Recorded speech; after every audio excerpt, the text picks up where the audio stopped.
El martinismo desde sus orígenes hasta nuestros días. El martinismo, del que se ha dicho que en el fondo no era más que una filosofía como el cartesianismo de Descartes o el espinocismo de Spinoza, es una forma de espiritualidad muy elevada que da a quien puede poseerla una visión del mundo libre de toda contingencia material.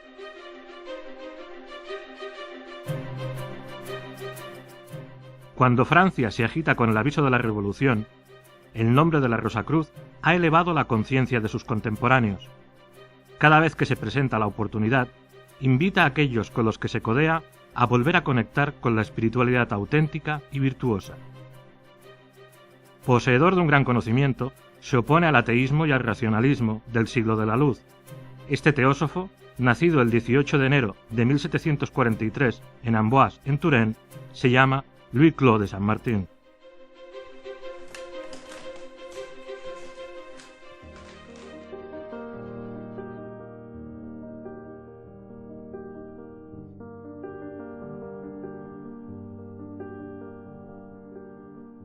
Joseph de Maistre lo ve como el más instruido, el más sabio y el más elegante de los teósofos.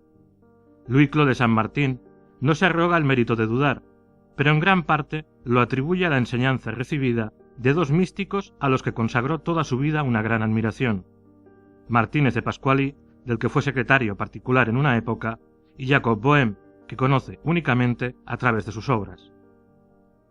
El primero fue el fundador de la Orden de los Helicoen, de la que Saint-Martin fue miembro algunos años. Era también el autor de un texto fundamental del esoterismo occidental, el Tratado de la Reintegración de los Seres. En cuanto a Jacob Boehme, teósofo alemán del siglo XVII, es considerado una figura importante del iluminismo cristiano, y veía en él el primer filósofo alemán. La idea central de la filosofía de Saint-Martin, que retoma de Pasqually, es la de la reintegración, es decir, la necesidad del hombre de recuperar su estado original y reintegrarse con toda pureza en el mundo divino. Esta idea sirvió de base a algunos libros que escribió bajo el seudónimo del filósofo desconocido. El primero, titulado De los errores y de la verdad, fue publicado en 1775. Conoció un éxito considerable en Europa y fue traducido al alemán y al ruso. Otras obras suyas son Cuadro natural de las relaciones que existen entre Dios, el hombre y el universo, publicado en 1782, El hombre de deseo en 1790, Ecce Homo en 1792, El hombre nuevo en 1792, El espíritu de las cosas en 1800, El ministerio del hombre espíritu en 1802, a las que se añaden algunas obras póstumas. Si bien es un hecho que el filósofo desconocido sentía una gran admiración por Martínez de Pasqually y veía en él a su primer maestro, rompió con el método que los Helicoen utilizaban para acceder a las grandes verdades de la existencia. Estos empleaban la teurgia, la práctica que consiste en invocar a los espíritus intermediarios para utilizar la expresión de Pasqually, es decir, los ángeles y los seres celestiales, al fin de obtener su ayuda y apoyo. Juzgando esta práctica poco fiable e incluso peligrosa, Saint-Martin se desmarcó de ella e instó a sus lectores a concentrarse en el estudio personal y la introspección. En este sentido, insistió mucho en los beneficios de la oración y la meditación.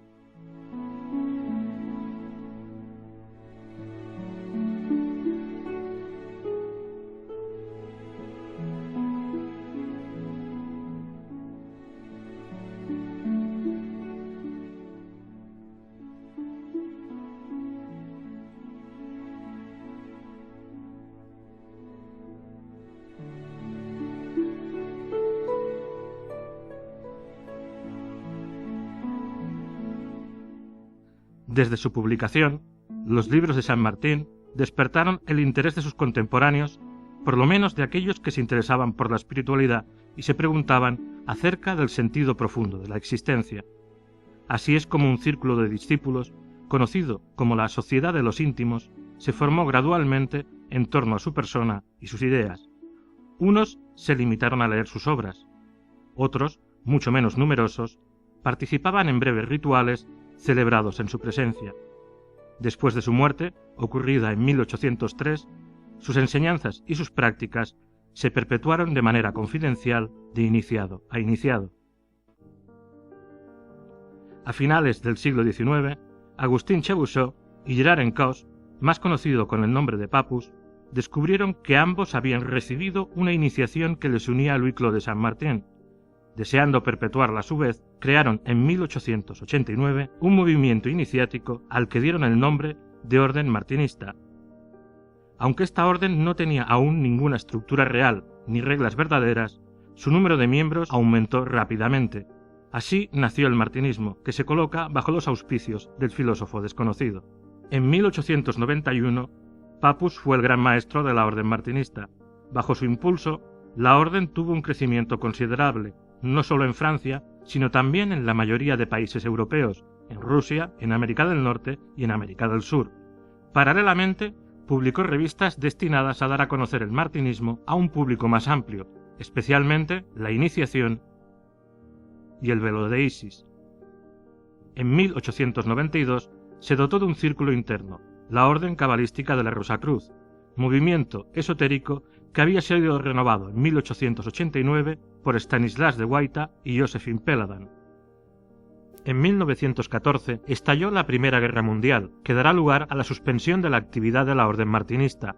Papus murió en 1916, 2 años antes del final del combate. Varios martinistas reivindicaron su sucesión. En Lyon, Jean Bricot trató de perpetuar la orden martinista, dándole una forma más masónica. En París, Victor Blanchard creó la orden martinista y sinárquica que asociaba la filosofía martinista a las ideas de Saint-Ives Lableydre. Agustín Chevaucheux y varios supervivientes del Consejo Supremo de la Orden Martinista fundaron en 1931 la Orden Martinista Tradicional. Entre los miembros más ilustres de esta orden citamos especialmente a Lucien Chamoel y Victor-Émile Michelet, poeta y amigo de los más grandes escritores de la época.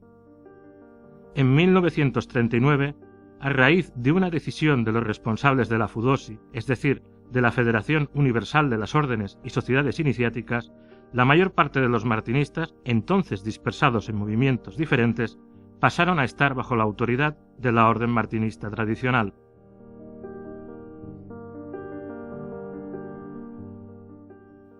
En nuestros días, el movimiento martinista más activo es la Orden Martinista Tradicional, cuya sede se encuentra en Francia, en Normandía, apadrinada desde el comienzo del siglo XX por la antigua y mística Orden de la Rosacruz. Está presente en el mundo entero y transmite su enseñanza de dos maneras. Oralmente, la orden se reúne en torno a organismos locales llamados septadas o talleres, y por escrito, a través de manuscritos dirigidos individualmente a cada miembro. Aquellos que lo desean pueden combinar ambas modalidades de estudio. Precisemos que se escalonan en 3 grados fundamentales, seguidos por un cuarto que se parece más a un círculo de reflexión y profundización. La enseñanza martinista trata esencialmente los grandes temas relativos a la tradición judeocristiana, pero con un enfoque esotérico. Entre los temas a estudiar citamos, por ejemplo, los orígenes de la creación, la caída del hombre, la cábala, el Antiguo y el Nuevo Testamento, los evangelios apócrifos, el libro de la naturaleza, el libro del hombre, la sofía, la ciencia de los números, angeología, el mundo invisible, la simbología celestial, etc. Precisemos que estos temas se estudian desde un ángulo teórico y práctico en el sentido de que son objeto de experiencias místicas destinadas a integrar mejor las nociones aportadas. Paralelamente a la enseñanza oral y escrita que perpetúa actualmente la orden martinista tradicional, publica la revista El Pantáculo.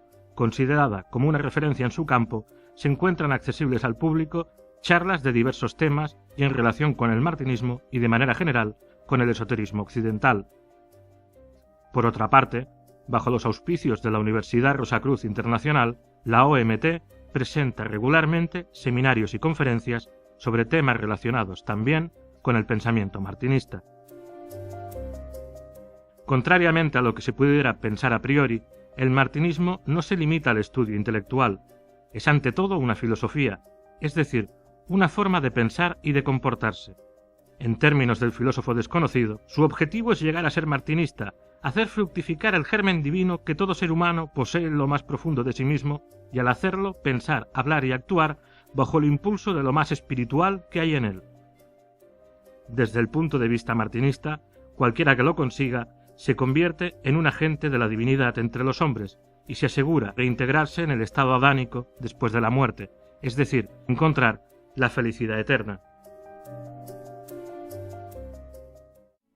Aunque el martinismo tiene sus raíces en la tradición judeocristiana, se comete el error de pensar que se dirige exclusivamente a los judíos y a los cristianos. Al no ser una religión, sino una filosofía práctica, cualquier persona que esté interesada en los temas mencionados anteriormente se puede considerar un martinista en el fondo de su alma.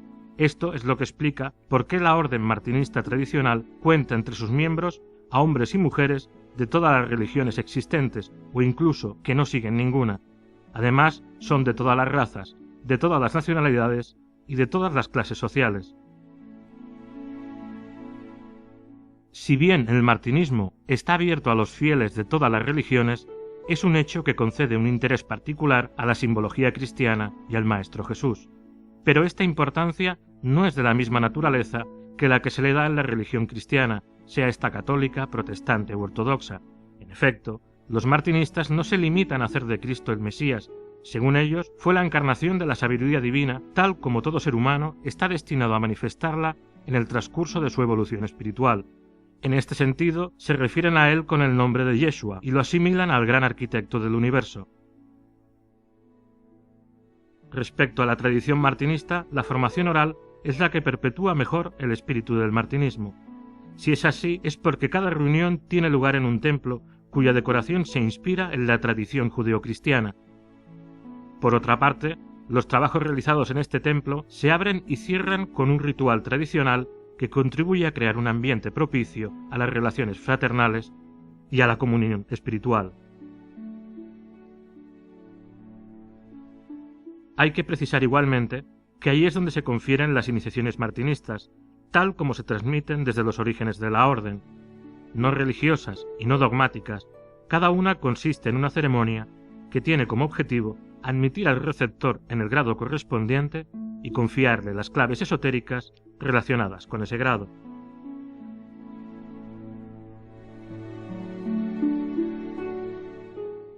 Pero para los martinistas existe una iniciación que trasciende todas las que se pueden recibir en un templo.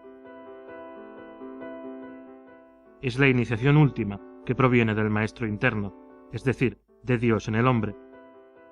En palabras de Louis Clos de Saint Martin, esta iniciación es aquella por la cual podemos entrar en el corazón de Dios y hacer entrar el corazón de Dios en nosotros para realizar un matrimonio indisoluble.